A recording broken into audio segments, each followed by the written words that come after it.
There are moments when certain behaviors seem inevitable, almost like an escape amid chaos. It starts subtly, perhaps as an attempt to flee a persistent sense of discomfort or emptiness.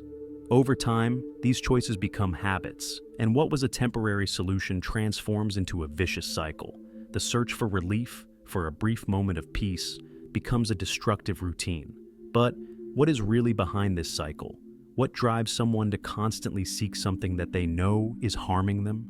The truth is, these behaviors are often the expression of a deeper wound, an attempt to fill what seems impossible to fill.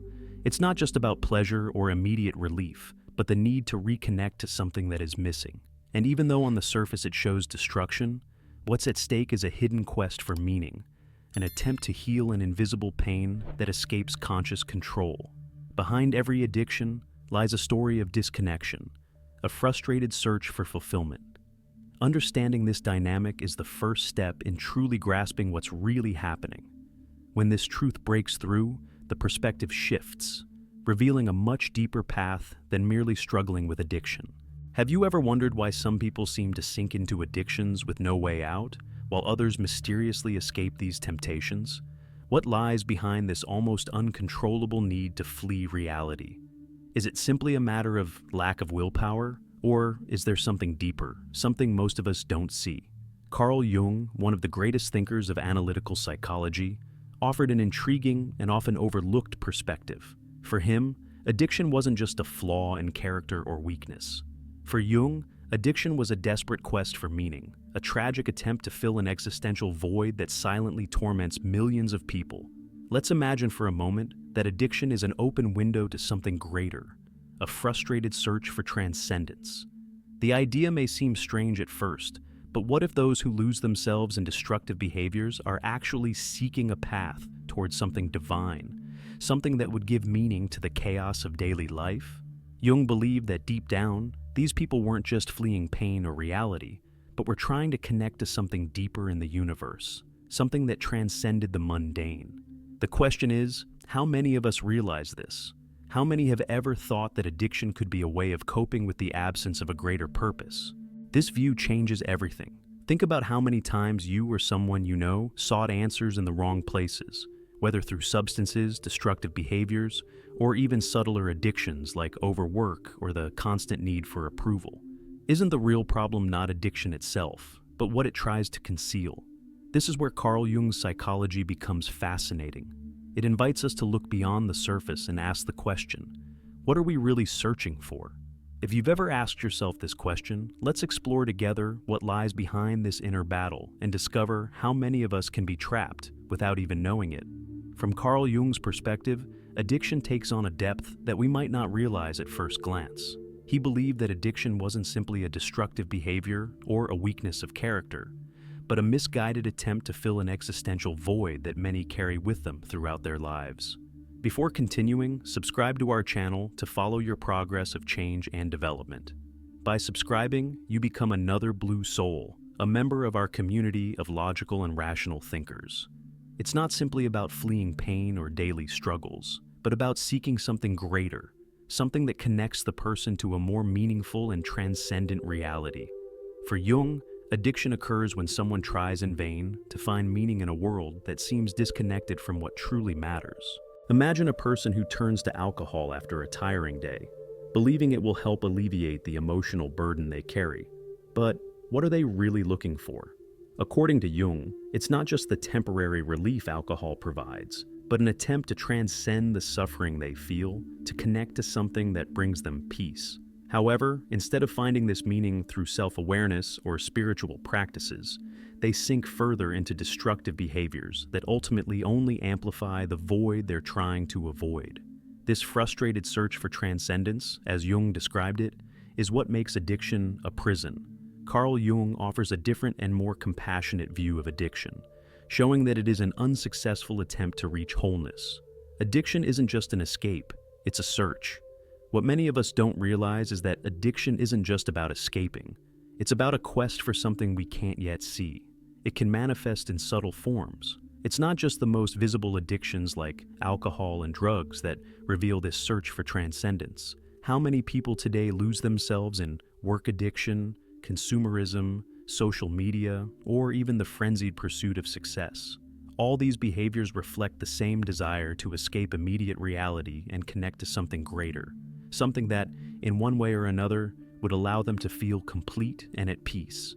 Jung described it as a quest for wholeness, an attempt to integrate all parts of oneself into a higher unity.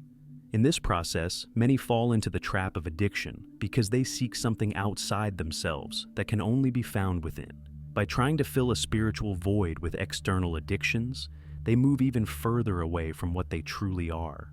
This is where philosophy and personal development come into play as essential tools. Stoicism, for example, teaches that we do not need to seek externally what already exists within us. Marcus Aurelius and other ancient thinkers spoke about the importance of facing suffering and seeking simplicity as the path to true inner peace. When we accept who we are and stop fleeing from our fears, addiction loses its power. This frustrated search for transcendence is a universal issue. At some point, we have all tried to find meaning outside of ourselves. But what if the energy we put into addiction were redirected toward practices that truly bring us self-discovery and connection? Jung believed that by turning inward, we can integrate our shadows and understand our unconscious motivations. Meditation, philosophy, spiritual practices, all these paths can help us transcend suffering in a healthy way, without resorting to behaviors that ultimately take us further away from who we really are. What have you been seeking in your daily habits? Are you trying to fill a void that can only be resolved by reconnecting with your essence? The shadow and addiction. Jung revealed a fascinating and, at the same time, troubling concept: the shadow. The shadow is that part of us we prefer to keep hidden, made up of all the emotions, desires, and impulses we consider unacceptable. But ignoring this part doesn't make it disappear. On the contrary, the more we repress and deny our shadow, the stronger it becomes and finds ways to manifest in our behavior. One of the most common channels for this manifestation is addiction. For Jung, addiction is often the direct expression of the repressed aspects of our psyche that have not been integrated into our consciousness. What we deny in ourselves ends up controlling us silently and dangerously. Think of the shadow as a powerful force that is always there, even if we try to pretend it doesn't exist. When we do not face this part of ourselves, it begins to infiltrate every aspect of our lives. For example, a person who represses anger or resentment may develop addictions as an unconscious way of dealing with unresolved feelings. They might turn to alcohol or drugs as temporary relief without realizing that they're feeding the very impulses they're trying to avoid.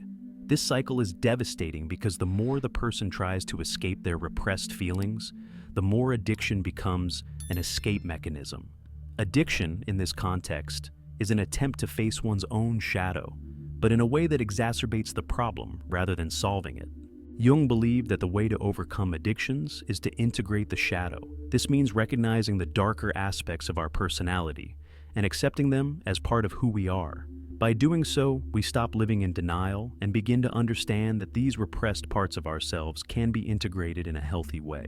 For example, a person who constantly represses their desire for control may develop a gambling addiction, unconsciously seeking a way to exert their power in a controlled environment. However, when this person allows themselves to face their repressed desires and work through their need for control consciously, addiction loses its strength.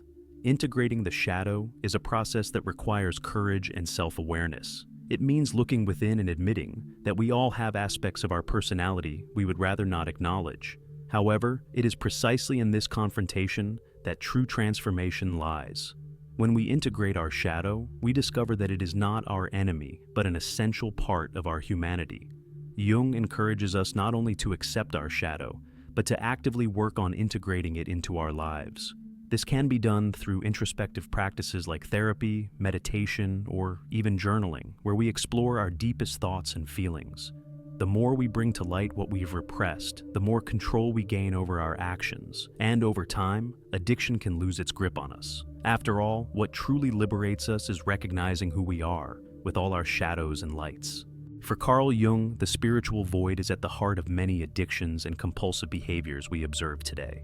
He believed this void arises when we lose our connection with ourself, the core of our psyche that unites the conscious and unconscious, representing the totality of our being. When we disconnect from this essential part of ourselves, we feel a profound emptiness, the sense that something crucial is missing in our lives. This disconnection creates a void that many try to fill with compulsions, whether it be chemical substances like alcohol and drugs, or behaviors like excessive technology consumption, shopping, or even destructive relationships. However, these attempts to fill the void are like temporary solutions that only mask the symptoms for a while the inner emptiness continues to grow. This situation is amplified in the modern world. We live in a society that constantly pushes us towards materialism, external success, and incessant productivity. We are bombarded with messages telling us that value lies in owning more, being more productive, and achieving status. Yet, this excessive focus on external things often disconnects us from what truly matters: our inner essence, our soul, our true self. As a result, many people feel alienated from themselves and turn to compulsive behaviors in an attempt to fill this void. They seek immediate satisfaction through addictions like social media, shopping, alcohol, and drugs. But ironically, the more they try to fill the void in this way, the deeper it grows.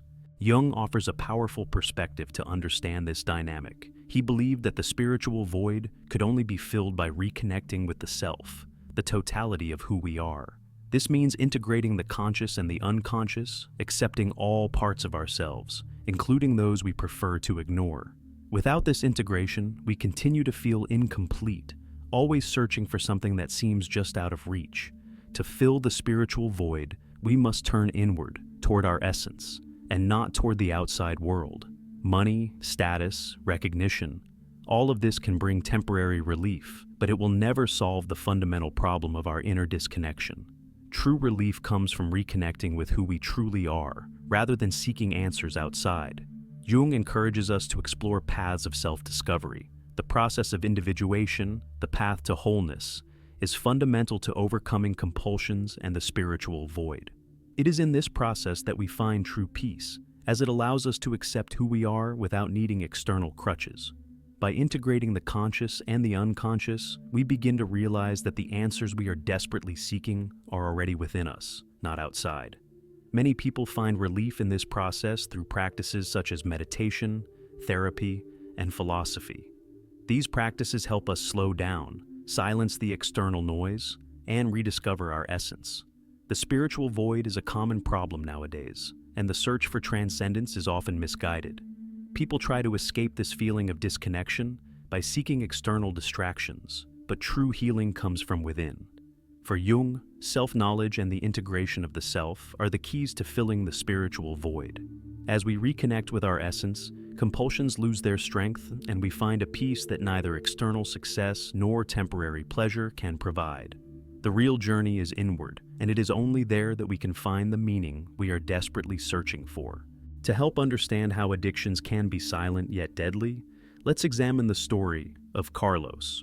Carlos was an ordinary man, like so many others. At first glance, his life seemed to be heading in the right direction. He had a stable job, friends he hung out with on weekends, and a routine that seemed normal to many. However, there was something he never stopped to analyze: the small vices that, over time, began to infiltrate his daily life. At first, they were seemingly harmless things, like junk food after work, a beer to relax after a stressful day, or betting on football on Sundays with friends.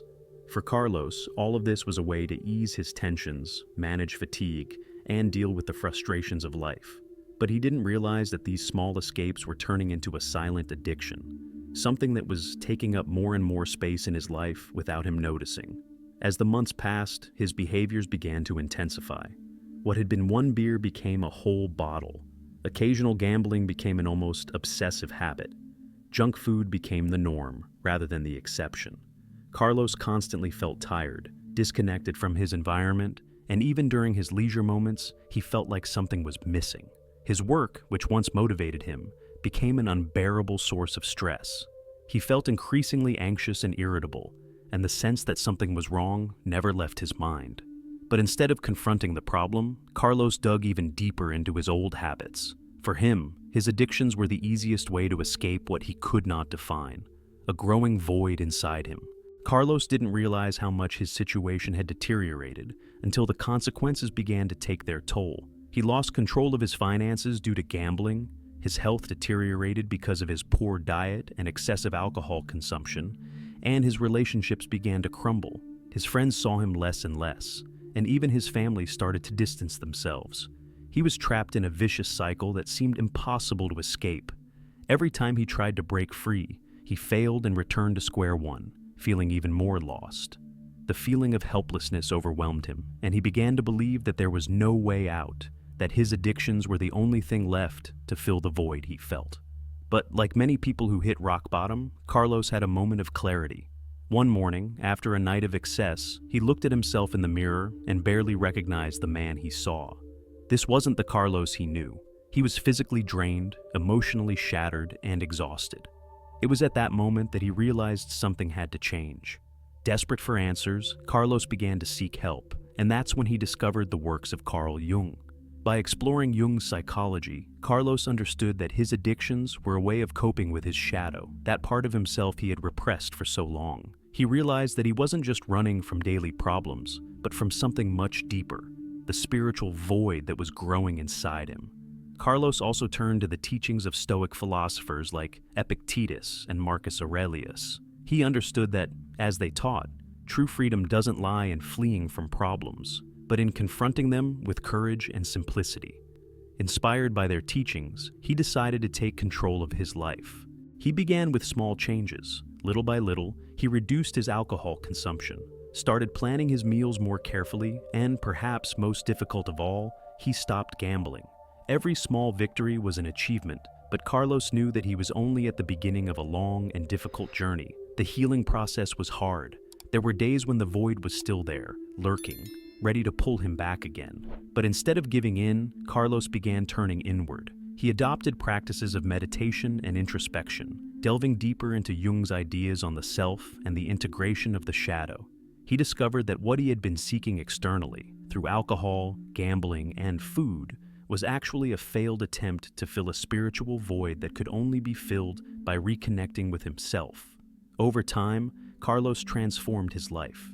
He simplified his routine, distanced himself from the temptations around him, and began rebuilding his relationships with his family and friends, who now saw him as a new person. Carlos realized that the path to true peace wasn't about avoiding discomfort, but facing it head-on. He reconnected with his essence, abandoned the desperate search for immediate pleasure, and embraced personal growth. The journey was long, but every step was a victory. Today, Carlos looks back not only at his mistakes, but also at how much he has grown by confronting them. His story is proof that no matter how low we fall, there is always a way to rise again. He discovered that the true meaning of life doesn't lie in temporary escapes, but in the ability to transform through adversity. Individuation as healing. Carl Jung believed that the process of individuation is essential for overcoming addictions, and this idea directly applies to Carlos's journey. For Jung, individuation is the path by which we become what we truly are by integrating the conscious and the unconscious, accepting both our strengths and our weaknesses, as well as our shadows. When we ignore or repress certain parts of ourselves, they don't disappear. They find ways to manifest, often in the form of addiction, as was the case with Carlos, who tried to fill his void with alcohol, gambling, and food. Addiction is a way of dealing with aspects of our psyche that are not integrated. Carlos, like so many others, sought to ease his suffering through self-destructive behaviors without realizing that he was only masking the true problem. Individuation, in this sense, is the process of turning inward and recognizing what is hidden, insecurities, fears, and desires that he had tried to avoid for years. By beginning his process of individuation, Carlos realized that his actions weren't simply impulsive choices, but responses to the void and disconnection he felt from his true self. Individuation is precisely this reconnection with the self, the most authentic part of ourselves, waiting to be recognized. Carlos's journey was long and difficult, but by embracing the process of individuation, he began to free himself from his addictions. He stopped looking for acceptance and relief outside of himself, realizing that his desire to escape wasn't the solution. By working on his individuation, Carlos began integrating parts of his psyche he had neglected: his insecurity, his need for control, his fear of failure, his shadows. Once accepted and understood, these parts ceased to be threats and became opportunities for growth. As Jung teaches us, individuation is not only a remedy for addiction, but a path to true freedom.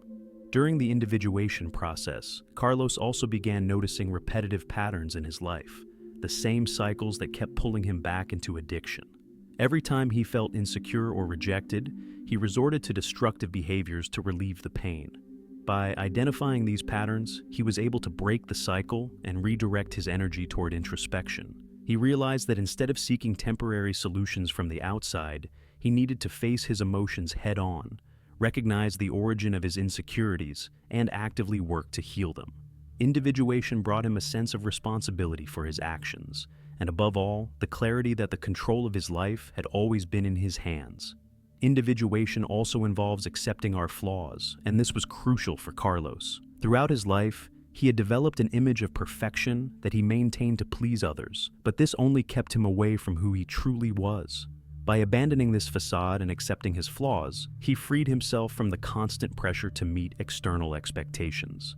This process was transformative, as it allowed him to see his imperfections not as weaknesses, but as necessary parts of his growth. By integrating these parts of himself, he discovered that it was possible to live in peace with his imperfections, without the need to hide them or escape through addiction. Ultimately, the process of individuation completely transformed the way Carlos faced life. By integrating his shadows and accepting his true nature, he developed a new perspective on the challenges he encountered. Instead of seeing them as burdens, he viewed them as opportunities for growth. Overcoming addictions was just one part of this great journey. Individuation gave Carlos the freedom to live authentically, without the fear of failure or the constant need for external approval. He realized that true healing didn't lie in quick fixes, but in a deep dive within himself, where all the answers he sought already existed. Carl Jung and symbols and healing. Carl Jung profoundly believed in the power of symbols and spirituality to help overcome addictions. For him, symbols were not merely images or abstract figures, but living forces of the unconscious, deep aspects of our psyche that could guide us toward a higher understanding of ourselves. Addiction is often a misguided attempt to fill a spiritual void, and Jung saw spiritual symbols as a bridge between the conscious and unconscious worlds. These symbols don't just reveal hidden desires and fears, they also offer clues on the path to healing. When we are able to understand what these symbols represent, we can use them as tools for our own transformation. Spiritual symbols, like the cross, the mandala, or even light, carry meanings that help us face the darkest aspects of our psyche. Through them, we access truths that go beyond words. By connecting with archetypal forces present in all human beings, Jung believed that the unconscious speaks to us through these symbols. And by recognizing and integrating them, we can access a deeper level of healing. In this sense, addiction is not just a destructive behavior, but a clumsy attempt to reach something deeper: fulfillment and spirituality. When we turn to these symbols, we find a new way to channel this search for something greater. One of the most powerful symbols used by Jung was the image of the tree. The tree represents growth, rooting, and transformation. For Jung, just as a tree needs deep roots to rise towards the sky, we must also face our shadows, our inner hells, in order to grow spiritually. He said, "No tree can reach the sky without its roots touching hell." This means that in order to overcome addiction and compulsions, we must first confront the darkest parts of our psyche and integrate them. Spirituality, in this context, is not an escape route, but a path of self-transcendence, where symbols serve as guides, showing the way to healing and a true connection with the divine. In Carlos's journey, symbols played a fundamental role. When Carlos hit rock bottom, he began to find meaning in his life through spirituality. He turned to symbols and archetypes that helped him understand his own trajectory. For example, the archetype of the hero in search of redemption inspired him to view his addictions as part of a larger process of evolution. This archetype, present in so many stories and mythologies, gave Carlos the strength to understand that he had to face his inner monsters, just like the mythological heroes, in order to reach true freedom.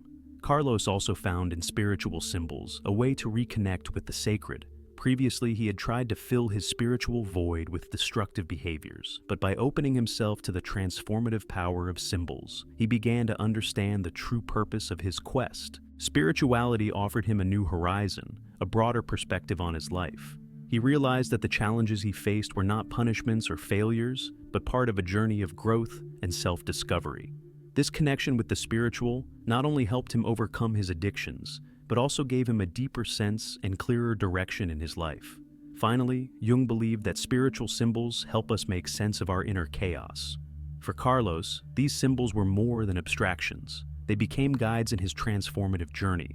By reconnecting with his spirituality, he discovered that the healing of his addictions did not lie in controlling what was happening outside, but in integrating what was happening inside. Spiritual symbols gave him the strength to face his fears, and he understood that his journey was part of a larger whole. By embracing symbols and spirituality, Carlos was able to transcend his addictions and find an inner peace he had never known before.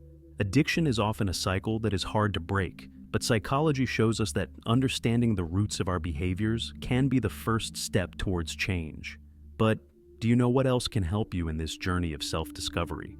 Discovering the true meaning of your life. And what if I told you that this can change everything?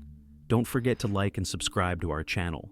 Be proud to have come this far. It shows your determination to improve. I hope to see you there. Stay strong, stay resilient.